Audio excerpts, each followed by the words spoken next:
আসলে জামাই আমাকে মারতে চাই। বেশ বুঝতে পারছি আমি। আমি মরলেই তোমাকে টুপি পরিয়ে সব সম্পত্তি গাপ করবে।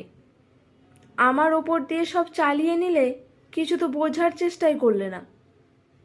একবার চোখ বুঝি বুঝবে কত ধানে কত চাল। কাল মাঝরাতে কি অম্বল কি অম্বল। ভাবছিলাম গায়ে কম্বল দিয়ে শুই, যদি একটু কমে। ওসব রেস্টুরেন্টের খাবার দাবার তোরা খাচ্ছিস খা, যত ইচ্ছে খা। তা বলে আমার পেটে কি সহ্য হয়? বয়স হচ্ছে তো। তুমি কি করে এসব সহ্য করো বলো দেখি? আহ, এবার একটু চুপ করো, বুঝলে? বয়স তো আর কম হলো না। কেন যে এখনো একটু বুদ্ধি শুদ্ধি হয় না বুঝি না বাপু। জামাইয়ের রোজগারের অঙ্কটা তো জানো। বলতে নেই আমার মনাও কম যায় না। তোমার এই সাত কেলে পুরনো বাড়ি বাগানের জন্য মাথা কুটে মরছে একবারে। উল্টো পাল্টা কথা যেন আর না শুনি। মেয়ে জামাই এসে পড়লে লজ্জার সীমা থাকবে না। এ বাড়িতে হয়তো নিজেও আসবে না, মেয়েটাকেও আর আসতে দেবে না। পেটে ধরেছি 9 মাস, আমার জ্বালা তুমি আর কি বুঝবে? সে তুমি যাই বলো গিন্নি, আমার পূর্বপুরুষের বাড়ি। জমি তো বড় কম নয়, অনেক কষ্টে এখনো ধরে রেখেছি। প্রলোভন তো কম আসেনি এ জীবনে। অর্থের কাছে মাথা নোয়ায়নি বলেই টুকটাক ফাটল ধরলেও মাথার ওপরে বাপের তৈরি ছাদখানা টিকে আছে। টিকে থাকুক, অনন্তকাল টিকে থাকুক। বারণ কে করছে? এই বাড়িতে এসেছি বউ হয়ে। আমার জীবনের সঙ্গেও এই বাড়ি ওতপ্রোতভাবে জড়িয়ে গেছে। মনাও তো এখানেই জন্মালো, বড় হলো।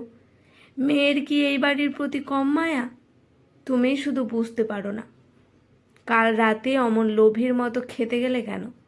জানোই তো বয়সকালে পেটে তেমন একটা তেল ঘি মশলা সহ্য হয় না। চোখের সামনে ভালো ভালো খাবার দেখলে নিজেকে কি কন্ট্রোল করা যায়? আমি তো এখনো সন্ন্যাসী হইনি। আমার বক্তব্য হচ্ছে, আনবে কেন? সব দোষ তোমার জামাইয়ের। অম্বলের রোগীকে ভালো ভালো খাবারের লোভ দেখানো পাপ, অতি বড় পাপ। অম্বরবাবু দেখলেন গেট ঠেলে মিনার মা ঢুকছে, সবিতার হেল্পিং হ্যান্ড। বড় ভালো মেয়েটা। একগাল হেসে বললেন, যাক, এসে গেছিস তাহলে, খুব ভালো। যা তো চটপট নুন চিনি দিয়ে লেবুর শরবত করে দে। শরীরটা বেজায় আটকায় করছে। আবার উল্টোপাল্টা সাঁটিয়েছ? মিনার মা মুচকি হাসল। দিদি জামাইবাবু এসেছে নির্ঘাত। কখন এলো? কাল রাতে? সবিতা হাসলেন। দেখছো, মিনার মাও ঠিক বুঝতে পেরেছে। শোনো না, ফ্রিজে মাছ মাংস রয়েছে, একটু যত্ন করে রাধিস বাবু। ওরা দুটো একটু ঘুরতে গেছে, সিনেমা দেখে ফিরবে। রাতে এসে ওই যা হোক 2-1 পদ খাবে। কত সাধ্য সাধনা করে আনা, তাও দুটো রাতের বেশি মেয়েটাকে কাছে রাখতে পারলাম না। জামাইয়ের কি নাকি জরুরি কাজ আছে। কাল ভোরে দুজনেই ভাগলবা ভোর 4টের ফ্লাইট। রাতে চব্যচস্য খেয়ে নানা রকম বড়ি আচার পাঁপড় ঘি মশলাপাতি গুছিয়ে মনামি আর সৌরশীষ পাড়ি দিল দিল্লি। সবিতা মন খারাপ করে মাঝে মধ্যে। দুজনের সংসারে কতই বা কাজ। অম্বরবাবুর হেলদোল তেমন একটা বোঝা যায় না। সবাই ওর ওই সাতকেলে বাড়ি গাপ করার তাল করছে ভেবেই রাত দিন কেটে যায়। মনামি এসেছে, সৌরশীষও এসেছে। সবিতা আক্ষেপ করছিলেন, সারা জীবন চিন্তা করেই গেল, একটু সময় পর্যন্ত দিল না কিছু করার। যদি একটু কম চিন্তা করতো তাহলে হয়তো আর কয়েকটা বছর। সৌরশীষ গম্ভীর মুখে বলল, আপনার সঙ্গে কিছু কথা ছিল মা। অবশ্য মনামি বলতো, কিন্তু ওর মনটা এখন ঠিক ভালো নেই, তাই বাধ্য হয়ে আমি। পাশের ঘর থেকে এসে গম্ভীর মুখে মনামি বলল, এসব কথা তো পরে বললেও চলতো। দেখছো এখন মায়ের মন ভালো নেই। আমার হাতে সময় খুব কম। পরশুই আবার একটা কনফারেন্সের জন্য বেঙ্গালুরু যেতে হবে। কাজের কথাটা সেরে নেওয়াই ভালো। তুমি না হয় কয়েকটা দিন থেকে যাও, কাজ শেষ হলে ফিরো। কাজটা তো তুমি ছাড়া হবে না। সবিতা দেবীর বুকের ভেতর উথাল পাথাল। তবে তো মনামির বাবা মোটেও ভুল ভাবতেন না। সম্পত্তি দখল করাই জামাইয়ের আসল উদ্দেশ্য ছিল।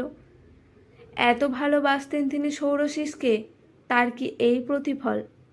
ছেলেটাও তো প্রতিবার শ্বশুরবাড়িতে এলেই ভালো ভালো খাবার, দামি গিফট নিয়ে আসতো। কি অমায়িক ব্যবহার! কি জানতো, মুখে এক মনে এক। বুকে পাথর রেখে সবিতা বললেন, এত তাড়াতাড়ির কি দরকার ছিল? আরও কয়েকটা দিন গেলে হতো না? আপনি ঠিক বুঝতে পারছেন না মা, সব কিছুর একটা সময় আছে। সময় পেরিয়ে গেলে তখন নিজেকে খুব অসহায় মনে হলো। নিরুপায় ভঙ্গিতে একটা দীর্ঘশ্বাস ফেলে সবিতা দেবী বললেন, বলো কি বলবে? আমি আর মনামি ভাবছিলাম, এত বড় বাড়ি, এদিকে আপনি একা মানুষ থাকবেন কি করে? তার থেকে বরং আমি ঠিক থাকবো। বাবা, তোমাকে চিন্তা করতে হবে না। মিনার মা আছে, আমার অনেক দিনের সঙ্গী, সব কিছু ওই সামলাতে পারবে। সে তো ঠিক আছে মা, তা বলে এই বয়সে এত বড় বাড়িতে একলা থাকা কি ঠিক? সোশ্যাল মিডিয়ার সাহায্যে আপনার পুরনো বন্ধুদের সঙ্গে মন যোগাযোগ করছিল। সব ঠিক করে মন আমার কাছে ফিরবে। সবিতা দেবী কৌতূহলী দৃষ্টিতে তাকালেন। যা ভেবেছিলেন ঠিক তেমনটাই মনে হচ্ছে না তো? চেনা বন্ধুদের মধ্যে দুজন আপনার সঙ্গে থাকতে রাজি হয়েছে। 3 বন্ধু একসঙ্গে রাঁধবেন, বাড়বেন, দেশ বিদেশে ঘুরে বেড়াবেন।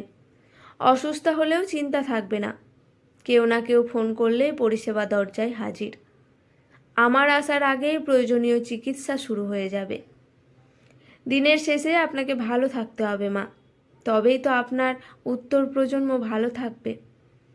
চোখে জল এসে গেছিল সবিতা দেবীর। কোনো রকম জলটুকু আটকে বললেন, আমি একটু ভেতর থেকে আসছি বাবা। অম্বরবাবুর বাঁধাই করা হাস্যোজ্জ্বল ছবির সামনে দাঁড়িয়ে ফিসফিসিয়ে বললেন, সারা জীবনের মতো সেদিনও তুমি ভুলই করেছিলে। সম্পত্তি নয়, জামাই আমাদেরকেই ভালো রাখতে চাইতো। আমার জামাই বাঁচতে ভুল হয়নি। ষোড়শীষ সত্যিই হীরের টুকরো। আজকের এই ছোট্ট নিবেদন এখানেই সমাপ্ত। ভালো লাগলে পাশে থাকবেন।